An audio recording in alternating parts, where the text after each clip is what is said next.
guys, welcome to my channel. My name is ReadingBear and I hope you are ready for some more stories. And today, we'll take a look at some new entitled people content. If you enjoyed my content, please don't forget to subscribe to my channel and post some bear emojis in the comment.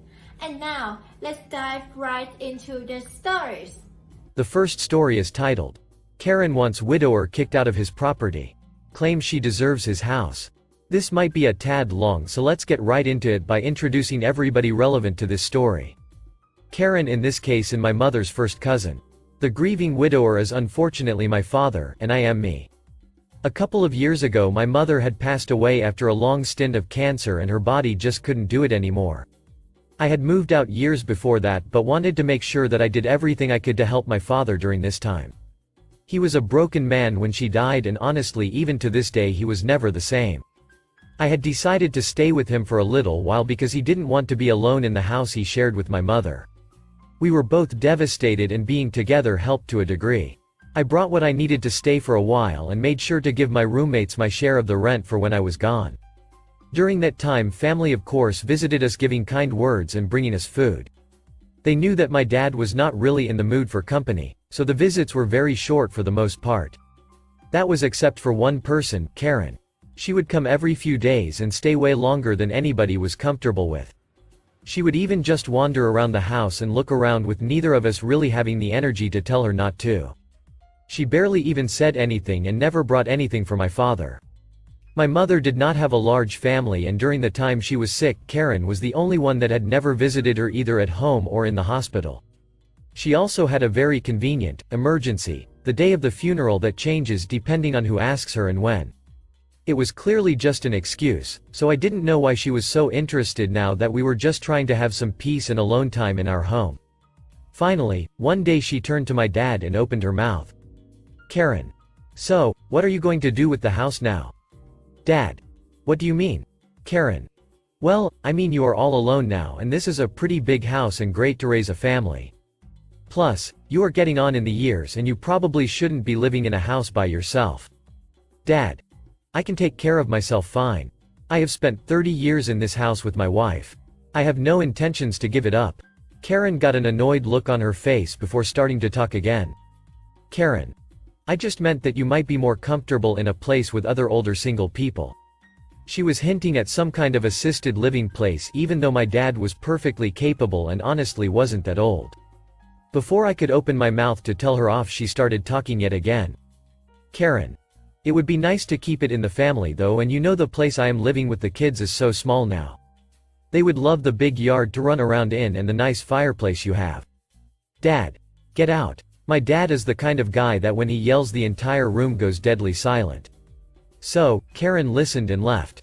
I stopped seeing her coming by, so I thought she got the idea, and now that there was no house for her to inherit, she was going to just go back to her own life. I was extremely wrong. A few days later we were visited by people from the town who got reports of strange smells and that my dad's house was being reported for being uncared for. It was a little messy, but like normal messy. There was no health hazard like they were told about. They walked through the whole house and their presence really upset my father. The men seemed very confused when they couldn't find anything, but I had some sneaky suspicions about what this was about. I asked them what would have happened if it turned out that the property was unkept and considered a safety hazard. They told me the house would have been basically taken away from my father and condemned until cleaned and sold to somebody else. Since he was old, the argument would be made that he couldn't care for the property, and it was going to be too much of a problem for the neighborhood. This reeked of Karen, and a couple days later I noticed her driving by and trying to see if me and my dad were still living in the house. I had no idea how she thought her plan was going to work. That they would just believe her on her word and literally take my dad's home away from him. He rented from the town, so if they didn't like the state the place was in they could have easily taken things away. I was angrier at Karen for upsetting my dad with all of this than trying to actually steal a house from a widower. Worse actually, because she was willing to let him get kicked out of his own home and not have anywhere to go in order to get her hands on his house. It really does make you wonder how low a person can go when it involves their own family and a death. Either way, I wanted revenge on her for all the crap that she did to my father. He might have not been in a state to do anything, but I was going to. It was not a secret in the family that Karen did some shady crap when it came to her finances. It all was connected to her 3 children too. None of them had the same father and she wasn't married or dating any of them. That isn't something I want to insult because I know that for some people it happens that way. The thing is that she gets government assistance because she claims that she has no contact with the fathers and can't get any kind of address or name to get child support. I have no idea how she got away with that, but she did. The thing is that is a total lie and each of her kids knows and has a relationship with their father. He pays for things for them, and she collects government aid for the kids and spends it herself instead of working for any money. I decided that the Department of Welfare should be aware of what she was doing. I even had pictures of some of these kids with their dads and told them everything that I knew. She was hit hard for all of this once they put the pieces together and were even threatening to arrest her and take away her kids. Instead, the judge took pity on her because of the kids and told her that she was going to have to get a job to pay back every penny that she had basically stolen from the government. This caused her to have to move from her okay house to a much worse one since she didn't have all that income anymore. I think one of the kids even went to go live with his dad because she just couldn't afford all of the kids full-time. Which I was happy about because she seemed to really only see her kids as money for herself. I never told Dad what I did and eventually things got back to normal, and I moved back with my roommates, leaving Dad with his home. The next story is titled, Crazy Lady Points a Gun at My Manager. This happened about a year ago. I was 18 and so was my girlfriend who worked at the same store as I did. Our store manager was a small middle-aged lady who overall wasn't a bad manager, but she had one big problem. She was terrible at dealing with shoplifters. I don't know what the laws are in other countries and states, but where this took place, workers were not allowed to touch shoplifters or else they could sue our company. According to store policy, for safety reasons, we were not allowed to block or stand in the way of shoplifters. Our store manager regularly yelled at, confronted, harassed, and blocked shoplifters. She had gotten in trouble for it before, but she was good at her job and we had no replacements. Now to the story. One morning, it was me, my girlfriend, and the store manager all working in the store. My girlfriend was working the front register. Managers are supposed to stay at the front, and I was in the back helping people if they needed something from our back room. At some point, I come out of the back room and find my manager arguing with some woman. They were carrying a large bag which appeared to be empty. This person was a regular shoplifter in the plaza my store was located. So my manager followed her all the way to the back of the store.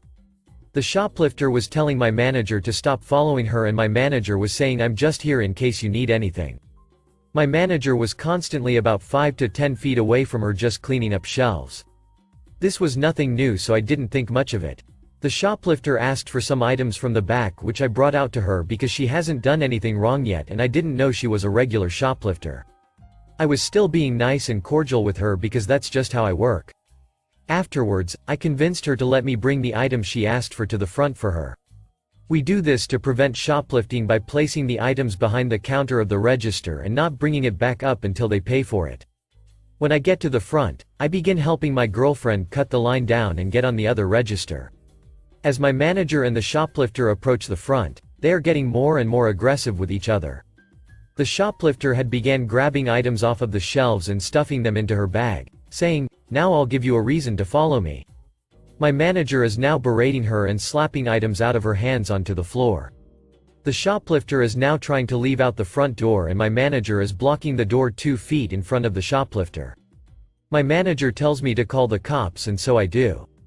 This whole time, I am trying to ignore what is happening and help other people at checkout and my girlfriend is doing the same. At the same time as I am trying to ring people up for their items, I am on the phone with the cops telling them the situation and the description of the shoplifter. At some point I look over and the shoplifter had pulled a gun out of her bag and was now pointing it at my manager's head. As I relayed this new more terrifying situation to the operator, my manager continued to stand her ground and mocked her gun saying the gun wasn't real and that she was doing a poor job of threatening her. The operator was asking about descriptions of the gun. It was a small pistol with a sight accessory on the top. The shoplifter then pointed the gun to the floor behind her and shot it, causing everyone to suddenly crouch down. I continued relaying this information to the operator.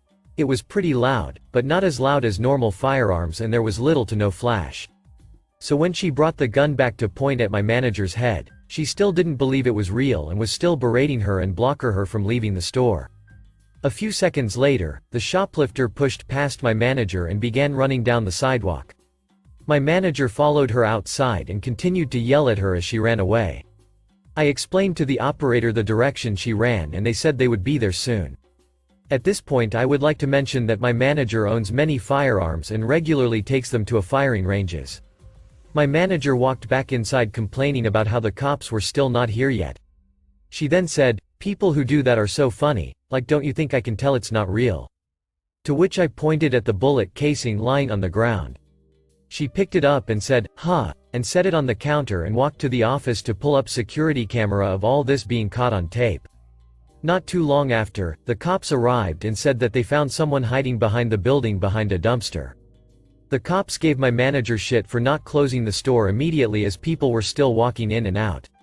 The cops took our statements and information and I was taken in the police car around the back to verify that they got the right person. They also found her bag and gun in nearby bushes. For some reason I was calm throughout the whole thing and still was afterwards, but my girlfriend was freaking out and shaking, which is fair. I was glad I was there to help calm her down and hold her. My manager was asking when we could open back up the store and she was told minimum 2 hours. She wanted to open back up immediately. The cops explained to all of us to never block them or confront them, and to always assume it's real just in case. And just like that, we reopened 2 hours later, and my girlfriend and I worked the rest our shifts like nothing happened. Except for the entire front of the store being covered in and smelling like gunpowder dust. The last story is titled, "A Crazy Karen Followed Me Home." So, this happened a few years ago. For some context, I was a 22-year-old, female. Though I do have a baby face and could pass for 16/17 of a year old easy. I had a Yamaha motorbike, 125cc, meaning it could easily go 70 miles per hour. My dad raced motocross and I've been riding bikes my whole life. He taught me all the road rules and safety do's and don'ts. So, one day I'm riding to visit my uncle who lived in the middle of nowhere and the roads there are all 50 miles per hour and have extreme bends, and on each side of the road is a massive ditch. I'm going 55 miles per hour, only slowing when the bends are bad. Cue a Karen with 3 kids, all under 10, in the back tailing me, and I mean tailing, within a couple feet to the back of my bike. I speed up to ignore her and she pulls her minivan to the side of me and tries to force me to the edge of the road which is just a ditch. I slow and let her pass, my heart racing as I barely kept my bike upright. You'd think this is where it ends, right? Nope. I was maybe a few miles from my uncle's at this point and have to go through a village high street to get there. As I'm going through I see Karen, her minivan is blocking the street and she stood with her door open in the road, her arms out as she tries to stop me and force me off the road. I just managed to get past her as onlookers were yelling at her to stop. I go the last few streets to my uncle's and stop down the road, parking my bike and taking my helmet off. With a screech, Karen's minivan pulls up in front of me and she runs for me screaming. "What the hell is wrong with you? Don't you know how to drive?" When I just stare at her, she screeches again. "Only cars can drive in the road, bikes have to drive on the side or pavement." Yeah. Nope. That's so wrong. That thing can't go fast enough to be in the road. You should have pulled over when I told you to. I'm going to report you. At this point, I see my uncle coming outside, his eyes shifting between the Karen and me. Now something to know about my uncle and me is that we are crazy close, both pranksters. Also, my uncle is 6 foot and not a small man. So, without skipping a beat, I put on a fake sad face and run to him screaming in a terrified voice. "Daddy, this lady tried to grab me off my bike and followed me home. Where I live you can get a provisional license before 18, meaning I could have been a minor." Trying not to laugh, my uncle puffs up his chest and yells out at the woman who had run after me and was now behind us. "You followed my little girl home? She's a child." Karen's face went white as she tried to defend herself only for my uncle to interrupt her. As loud as he could, making sure every nosy neighbor had come out, he screams, "What are you, some kind of pervert? I'm calling the police." Without blinking, Karen runs for her car, speeding off with 3 confused-looking kids in the back. As soon as Karen was out of view I told my uncle what happened and we both laughed as we went inside to see my aunt laughing as she had watched the whole thing through the window. Thank you for listening.